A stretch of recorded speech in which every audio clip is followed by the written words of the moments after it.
My name is Richard. I'll be presenting to you another program from Life on Living Well. And the topic I have for you this week is letting go. I know it's not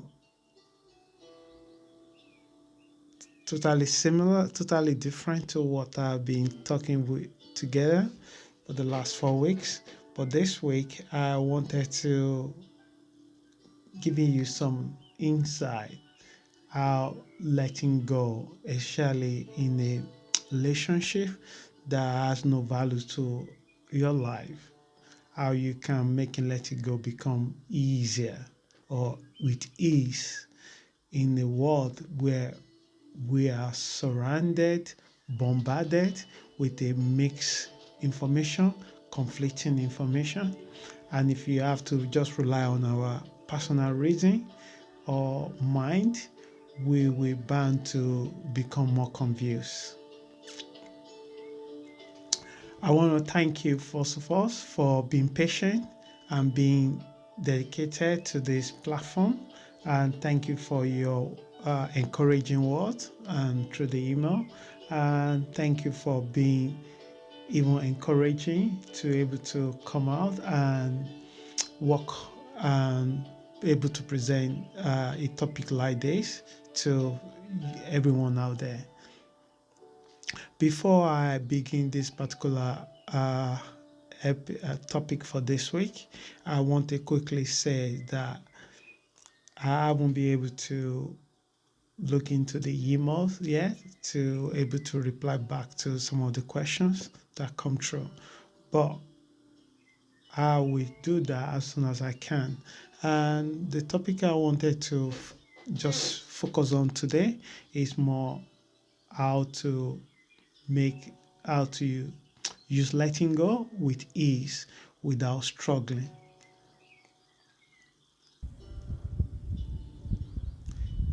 I've been wondering how the best to present this topic without appearing as superhuman being in order to present it in a practical way that makes sense to most people that listen to it. Letting go.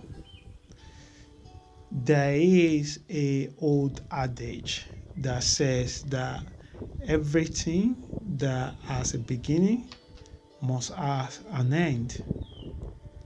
But if you're looking into another way, and I'm talking about if you're looking into in a spiritual way, when your conscious level is so high, you get to a point that there's no beginning, there's no end. The only thing that are available is right now. So it make it easier to let go when you actually being connected to right now. When you are bound yourself with time, you bound to carry emotions of the past and worry of the future. And when you get trapped in this concept, it's more and more difficult to let go of wounds or trauma or pains. Okay, so I think the analogy and the introduction that I wanted to begin this particular topic, I, I feel like is right enough. Okay, is there anything in your life right now that you know that it doesn't serve you any good anymore, but you have no idea how to let it go? Maybe by the time you listen to this particular podcast, perhaps may help you to say that you're already doing the right thing, or it might help you to shift your focus, to give it open your mind and try another way of letting go. So, like as I said earlier, that there's an old adage that say that anything that has a beginning has an end. In our relationship with others, we tend to hold on to place, people, material possessions, and ideas. when we are clink into this, simply because what society told us or how we are brought up, that the way we create a security for ourselves is to build so much of our self importance or self identification to things outside of us, because we are trying to build a security in a world that's very insecure. And there's no peace outside when we don't have a peace inside. It's easier to point a finger to someone else that are responsible for the state of our condition of our mind. But what we done to ourselves is even more higher than what other people done to us. So I'm trying to open your mind to let you say, like, letting go may become easier when you learn to accept the reality. And there's no reality except the reality you create in your mind. You create a better reality in your mind when your consciousness level is higher. When you feel like you have enemy, then you have anger within yourself. That's one analogy that I give you. So few people have mastered the art of acceptance for change without fear or worries. Because when you live right now, then there's no place for worry, which is really difficult. And the way I do it in my own life is to be intentional. And even when I swap out of it, I tend to watch I am myself. I try to watch my thought, my mind, and I'm quickly able to bring myself back to where I want to be intentionally. Because we have a mind, it's more challenging and brain more challenging to be always conscious all the time. It is far more challenging. But the moment we open to this way of living, we become more aware when we are out of our body. Every time we cast a judgment to somebody, every time we see ourselves as a victim all the time, we're no longer in our body. We already assign the power to something outside of us, because if we need another person or another thing or situation or family or luck that make us be or where we are in our life, even if it means they may lose the good things. So this is what few people that have observed. Those people that I observe within my own current situation and the people that I observe by myself, this is what they have in common. They show a large degree of acceptance of the situation, and then they have enough awareness and motivation to change it. So letting go of things that doesn't serve you is the key to peace of mind, is the key to joy, is the key to happiness.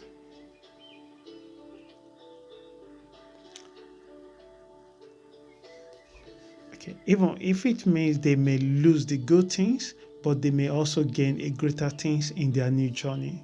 So when you start practicing how to let go, it doesn't make you become passive, like you lack or lost passion. It just makes you more in touch with yourself. It makes you more resourceful. It makes you not burning your energy to things that doesn't serve you. You quickly realize when people bring their own drama into your life, and you realize quickly that this battle is not your battle. You're no longer reacting to things outside of you like you used to be. This is what I'm trying to say. Because everyone that is not aware of their egos, it come out because ego need conflict. And people know the best way to create or generate conflict within themselves and everyone around them. But if you are very unconscious, you are bound to flow with their own energy. Either they engage you in this argument or they engage you in being right. They will form a kind of ego-driven drama. Even when you be on your own, you can even sit alone by in your own house without anybody and still engaging outside of your body by ruminating about things that happened in the past, passing judgment to other people's thought, actions, and behavior. But when you're letting go, the thing that will predominantly in your life is acceptance. And when you are accepting something, it gives you more power to make a change, whether to walk away from it, whether to stay there and accept it, or whether to change it when you can. Okay. Nevertheless, we die to exploit it further. We're trying to create security in insecure world.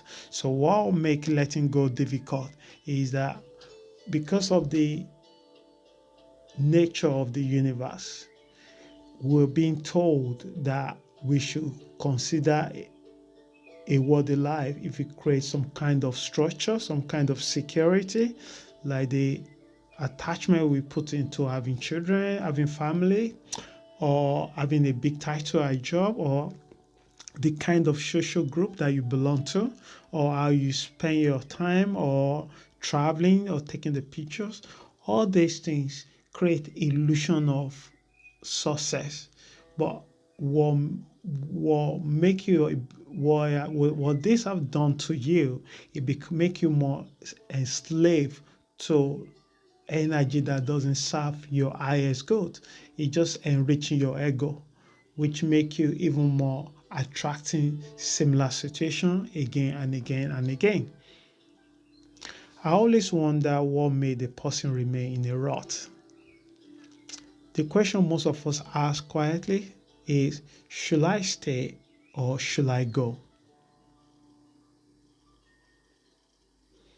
The most common thing people tell me, sometimes they tell me a horrible experience they have in relationship. And I wonder why they stay there. They will say, I love him or I love her. Another thing they also tend to say is that people say it will change. So the question I always ask that, how long you been with this person? They've said 5 years, 6 years, and I say in 6 years, have you changed yourself? And they will stop with my question to think about it. And then they look into me and they say no. And I say, how much difficult for you to change? And they say they don't know the answer to that. And they will say, oh, I know what I don't want, but I know what I want. I don't know what I want, but I know what I don't want, which is fine. But what I'm trying to say is that as much as it's difficult for you to change yourself, it's far more difficult for you to change another person, because you cannot change another person except you change yourself. A great spiritual teacher once said that it is nothing outside of you that corrupts you. It is something that comes inside of you, your mind, your thoughts. If you change how you think about things, the thing that you think about will change himself. I was in the meeting this week and one of my colleagues looked at me, and it has been a busy week, and he looked at me and he asked me, how are you today, Richard? I look into her. I look deep inside of me to think about how I am at that moment. At that moment, the only thing I feel is freedom, peace. So I looked into her after a few seconds. The question was simple, but the response I gave to it was a little bit deeper than automatic response. And I said to her, Carol, I am fantastic. And she said, why is that? And I thought again, and I said, I have no control about what happened outside of me, but I have control about my attitude to it. And then she shook her head, saying, "That's true, that's true." And then we both smiled. And before I got to the meeting, I have experienced traffic before I get to work, like everyone. I get to work, things doesn't go as I would like to go quicker. And then I have a lot of things on the list that I would like it to get done before I leave the office that day. But in that moment that I'm having a meeting, none of those issues relevant to that meeting, and it's not there at that moment. And at that moment, all I need to do is to make myself available 100%. And then the problem doesn't exist. So what I'm trying to say to us is that if we practice to be right in the moment, we may half of our problem solved by learn how to let go of the past or the future. There is no problem when we are in the moment. Problem only exists in our mind when we travel to the past or travel ahead of ourselves, the future. So there are major 5 factors which makes letting go difficult for most people. I've observed this and I've conversation with few people and I've read a lot of few books about this. Either to leave a toxic relationship or break away from that functional friendship or past event. I find out that there's a 5 element that making letting go very challenging for a lot of people.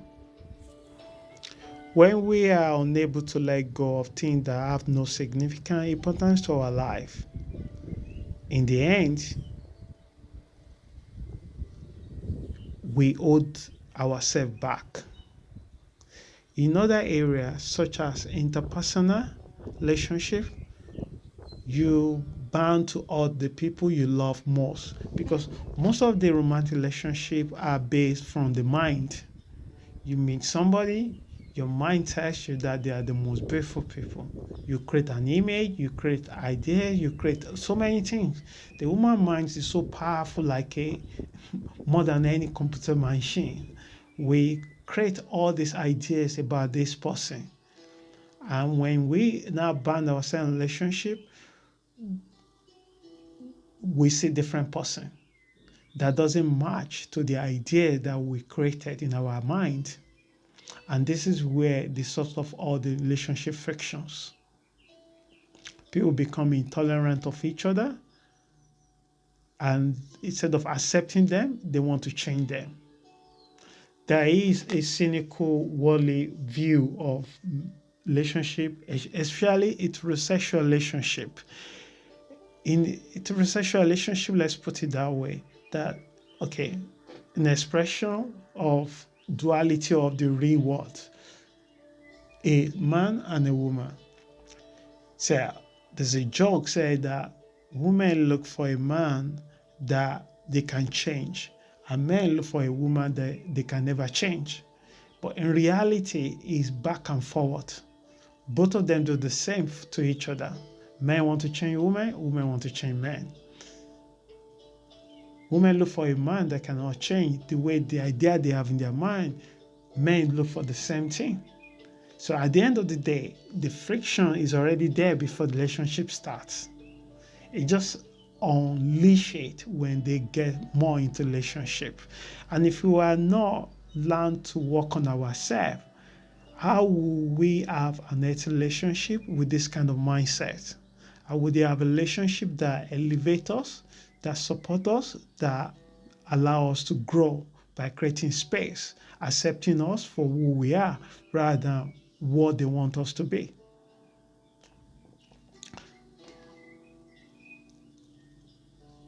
So a decision made from the place of fear or conviction will automatically create a lack of purpose and enthusiasm. Moreover, unconsciously, people sabotage themselves because of fear to start a new life, which may lead them to a better experience. So stay with me here. Let's examine 5 factors that make letting go difficult one by one. Number one, comfort zone. This happens often when people feel trapped in a dead-end job or the safety of regular income, or in a relationship that just a transactional relationship. I'm lonely, or you provide a rent, or you provide a place to sleep or eat, or trophy relationship. Things that create comfort for you, that regularly creating things that are more reliable and secure in your mind. A safety net is not a substitute to their deepest needs and joy. The same behavior surfaces in relationships. One person becomes a victim without confronting the issues affecting the relationship. But happy to complain to anyone that will listen. If you do this, the question is, are you wasting your life staying in the comfort zone? This is what I see a lot. Yes, it's a hard job to go into the world and dating people, to do online dating, which I don't do personally, but I have people that do that around me. But I imagine it's a very, very tough world to do. But most people don't leave their uh, unhealthy relationship purely because of the comfort zone. The children involved, the amount of work that required to meet somebody that actually match them, or just be alone by themselves for a while, is a concept that they are not able to support.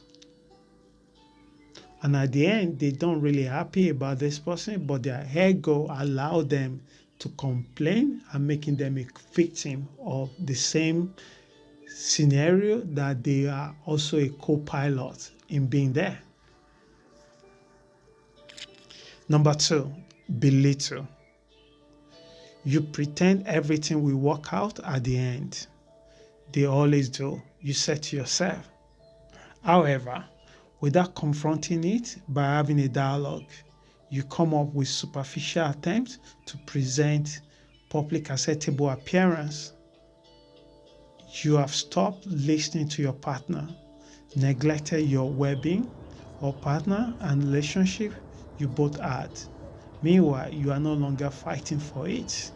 So you lost respect of being in relationship, because when you are in relationship with another person, it's amazing opportunity when you are able to be present in that moment. When you are conscious and present, it become more painful for your partner if they are not similar level like you. It's really, really tough because they try to create a lot of drama, but you are not reacting to it. One thing will happen is either they leave that relationship, or they allow their own consciousness to grow and open, or allow to accept it the way it is.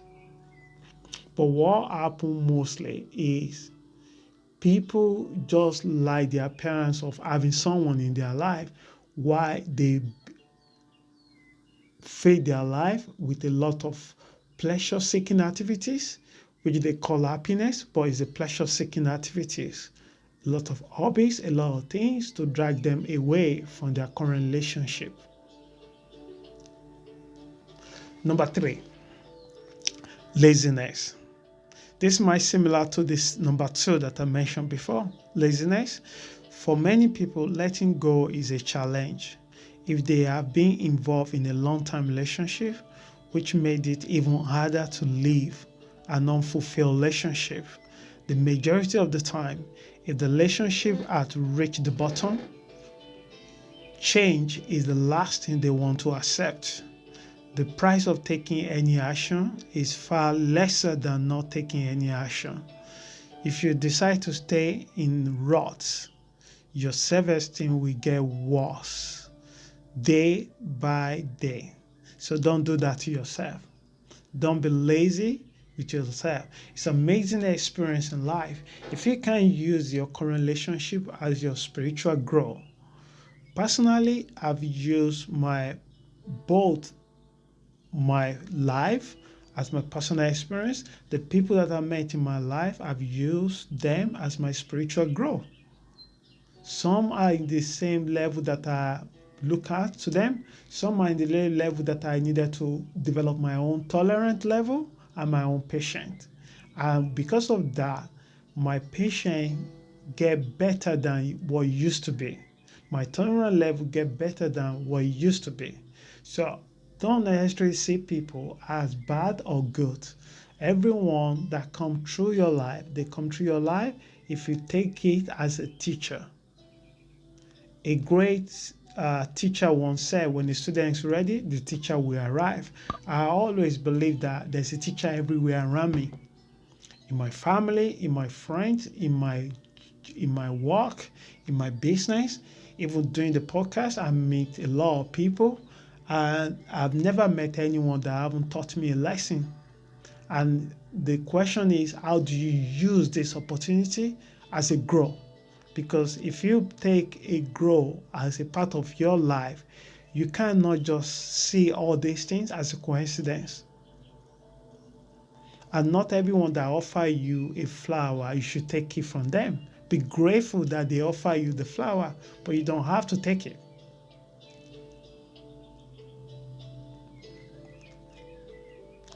So people use laziness because it takes a lot of energy, it takes a lot of motivation, it takes a lot of enthusiasm to meeting different people. But if is that what you want, that's what you have to prepare to do. Number 4, controlling. This can show up in overt or covert way. Often when the relationship is no longer serving a purpose for one or both partners, the negative behavior tends to increase toward the end of the relationship. As I said in the beginning of this particular podcast, define why we should let go. Controlling are far more common than people talk about in relationships, because the places where the controlling come out is when people needs are not met. Some people use verbal abuse, some people use physical controlling, some people use the resources to control their partner, some people play against their partner vulnerability. And also because they're coming from the place of wound, and this is far more higher than you say it. When you say things that you don't really mean, it is impossible to speak your truth. You are controlling your partner by making them feel guilty to wanting to live a relationship that doesn't serve either of you. So ego is where the ego take a lot of power in every relationship, most relationship that reach to this level. So the last one, number 5, selfishness, which is appear in all the other 4 that I mentioned before. This come last because it share all the points listed above. A form of ego and self-centeredness makes someone keeping another person in their life. Consciously or unconsciously, people have many reasons why selfishness tends to drive their decisions. For example, by purely focus on their own needs only and show a lack of sympathy to the others. And in this case, the third party, the relationship, they no longer think about relationship because the two people come together and create another entity called relationship between both of them in order to become oneness. But when you are only driven by your own need alone, without thinking about your thought, your actions, how it is affecting another person that you share a relationship with, you are bringing your relationship into the point of self-destructive.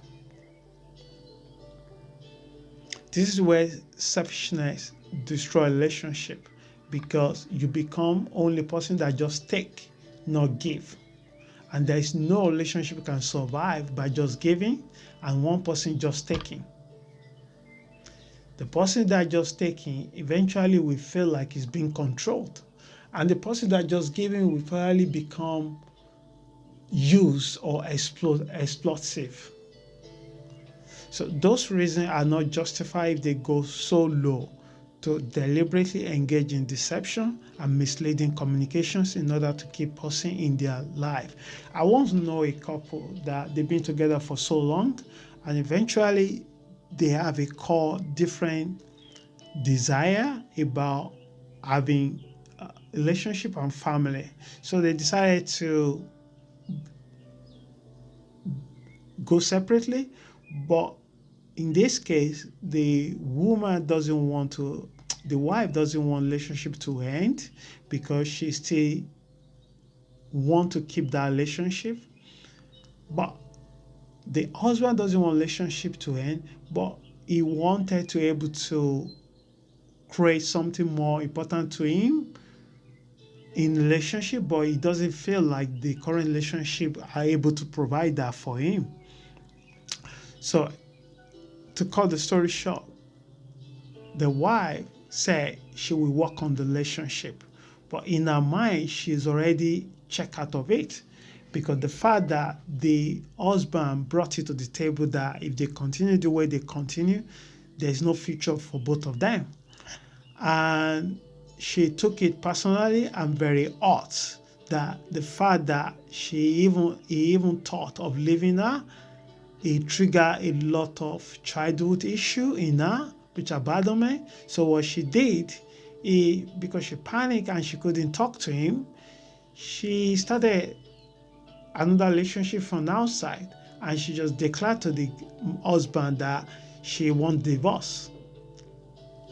And it was a pain that unnecessarily that they can actually, if they're open enough to talk to each other, how they feel when they have the heart-to-heart conversation rather than shut down and have so much resentment and anger inside and then do something that actually destroy the thing she want most together. So I asked the husband, do you truly want to leave? She said no, that he just want to work on his marriage and it feel like it is important that they speak about the thing that they've been avoiding to talk to about for the last 10 years of their marriage.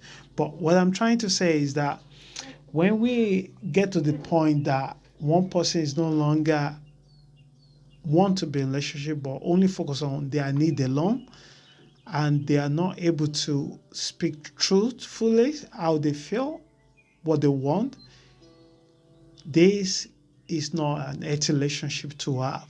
So it's always better to speak truly what you truly want, which is hard for you if your confidence and self-esteem is a bit low. So what I'm saying to you, which is number 5 point, is selfishness is a very trait that cause unnecessary havoc in relationship. Those reasons are not justified if they go so low to deliberately engage in deception and misleading communication in order to keep person in their life because of fear of being alone. Three simple tools which are all free and become good habits to handle letting go with ease. So I want to give us three things that we can do. I've already mentioned to us the reason why we should letting go, practice letting go in our life, and why letting go is difficult. I've already just mentioned that. But now I want to tell us how we can practice a step or process that will allow us to implement letting go in our life with ease. Number one, try regularly to decluttering your own space. Tidy up your house, tidy up your space where you work, tidy up your things. You no longer you no longer overly attached, overly involved to things that you haven't used or served you for 6 months, 1 year, 10 years. So keeping those is also reflecting your emotional engagement to the outside world. So number one, decluttering. This art is simple and spotless, but the impact is significant, including emotional and psychological well-being. With more practice, you will minimize attachment to external objects gradually, which makes letting go easier. Number two, meditation. Why do you need to meditate? Even if you cannot meditate, learn from the nature.